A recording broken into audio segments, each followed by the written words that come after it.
Jadi di sini yang pertama itu kita menulis responden, terus yang kedua itu ada, karena di sini ada 5 item, jadi tulis item 1, item 2, item 3, item 4, dan item 5 sama totalnya.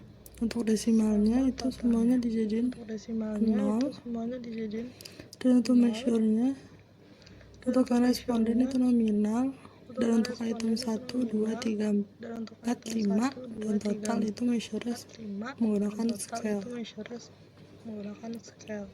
Di sini di data view itu kita memasukkan angkanya yang sudah tertera.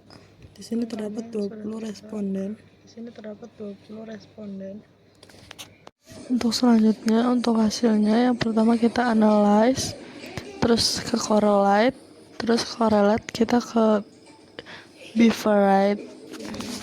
Selanjutnya itu kalau udah dari beaverite, kita semua dari item 1, 2, 3, 4, 5 sampai total itu di ke variables, habis itu oke. Untuk hasil data yang pertama, correlation, itu interpretasinya adalah berdasarkan output SPSS pada tabel correlation dapat diinterpretasikan bahwa kelima item dari item 1 hingga item 5 memiliki hubungan yang sangat kuat dan signifikan terhadap total score serta terhadap satu sama lain. Hal ini terlibat dari nilai Pearson correlation yang sangat tinggi, berkisar antara 0,761 hingga 0,987, yang menandakan korelasi dari tarif signifikan 0,01, maka seluruh hubungan antar item dan total dinyatakan signifikan. Sesuai dengan keterangan correlation is significant at the. Secara khusus, korelasi antara setiap item dengan total skor juga sangat tinggi. Seperti item 1 dengan total skor 0,987, item 2 dengan total 0,929, item 3 dengan total 0,910, item 4 dengan total 0,943, dan item 5 dengan total 0,946. Ini menunjukkan bahwa kelima item tersebut secara konsisten mengukur konstruk yang sama, sehingga instrumen ini memiliki validitas konstruk yang baik. Jumlah responden pada correlation itu sebanyak 20 orang atau 20 responden juga konsisten untuk semua item. Dengan demikian dapat disimpulkan bahwa seluruh item dalam kuesioner ini saling berkorelasi sangat kuat dan signifikan, baik antar item maupun terhadap total score, yang menandakan bahwa instrumen ini reliable dan valid dalam mengukur variabel yang dimaksud.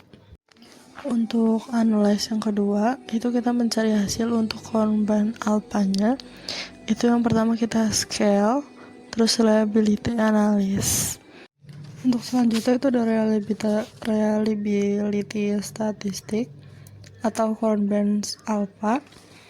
Berdasarkan output SPSS pada tabel reliabilitas statistik, diperoleh nilai Kornbands alpha sebesar 0,832 dengan jumlah item sebanyak 6. Nilai Kornbands alpha digunakan untuk mengukur tingkat reliabilitas atau konsistensi internal dari suatu instrumen penelitian, terutama pada kuesioner atau skala pengukuran.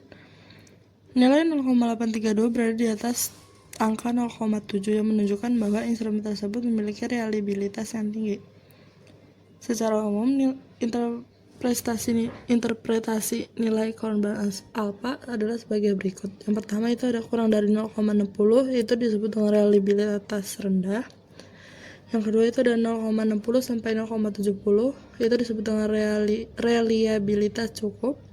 Terus yang ketiga itu ada 0,70 sampai 0,80, itu disebut juga dengan reliabilitas baik. Dan yang terakhir itu 0,80, itu disebut juga dengan reliabilitas sangat baik. Dengan demikian dapat disimpulkan bahwa instrumen penelitian yang terdiri dari 6 item tersebut sangat andal dan konsisten dalam mengukur konstruk yang dia maksud, sehingga layak digunakan dalam analisis lebih lanjut.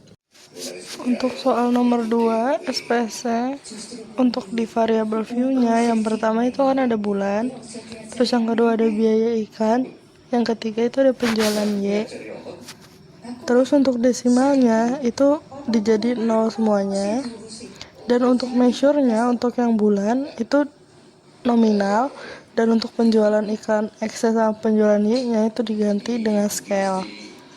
Selanjutnya ke data view, itu semua datanya disalin, ditaruh di datanya. Untuk selanjutnya itu ada interpretasi dari data dari soal nomor 2. Itu yang pertama dari tabel statistik deskriptif atau deskriptif statistik.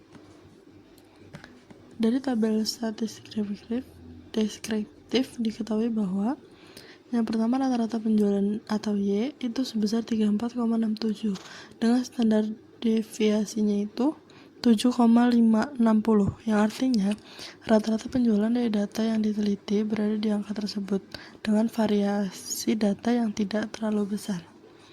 Terus yang kedua ada rata-rata biaya iklan atau X itu sebesar 26,08. Itu menunjukkan sebaran biaya iklan yang digunakan dalam data juga tidak terlalu menyebar. Jadi jumlah data yang digunakan adalah 12 sampel untuk masing-masing variabel. Terus yang kedua itu ada correlation. Correlation itu hubungan antara X dan Y. Dari tabel correlation didapatkan nilai yang pertama, nilai persen correlation itu 0,995, yang berarti hubungan antara biaya iklan dan penjualan sangat kuat dan positif. Artinya, jika biaya iklan meningkat, maka penjualan cenderung meningkat. Yang kedua itu nilai signifikannya itu kurang dari 0,001, artinya hubungan ini sangat signifikan secara statistik karena lebih kecil dari 0,05. Terus yang ketiga itu ada tabel model summary. Table summary itu yang pertama nilai R itu kan 0,995, menunjukkan korelasi yang sangat tinggi antara X dan Y. Terus yang kedua itu ada R square itu 0,990, berarti 99% variasi yang terjadi pada penjualan dapat dijelaskan oleh biaya iklan.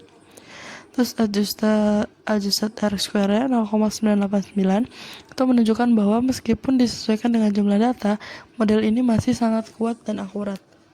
Terus selanjutnya itu ada ANOVA. Itu nilai F hitung itu 984,784 dengan signifikannya itu kurang dari 0,001. Artinya model regresinya signifikan secara statistik dan dapat digunakan untuk memprediksi penjualan dari biaya iklan. Terus selanjutnya itu ada coefficients. Nilai signifikan untuk kedua koefisien adalah kurang dari 0,01, berarti baik konstanta maupun koefisien X signifikan secara statistik. Terus selanjutnya itu ada statistik residualnya. Nilai residualnya berkisar dari minus 0,809 hingga 1,603. Nah, rata-rata residual adalah 0, yang berarti prediksi model cukup tepat. Terus yang kedua itu ada standar deviasi residual itu 0,758. Itu juga menunjukkan bahwa perbedaan antara nilai aktual dan nilai prediksi tidak besar. Jadi kesimpulannya, dari hasil analisis ini dapat disimpulkan bahwa biaya iklan berpengaruh secara signifikan dan positif terhadap penjualan. Hubungan keduanya sangat kuat atau korelasi 0,995 dan model yang digunakan sangat baik. Oleh karena itu, perusahaan dapat menggunakan model ini untuk memprediksi penjualan berdasarkan jumlah biaya iklan yang dikeluarkan dengan akurasi yang tinggi.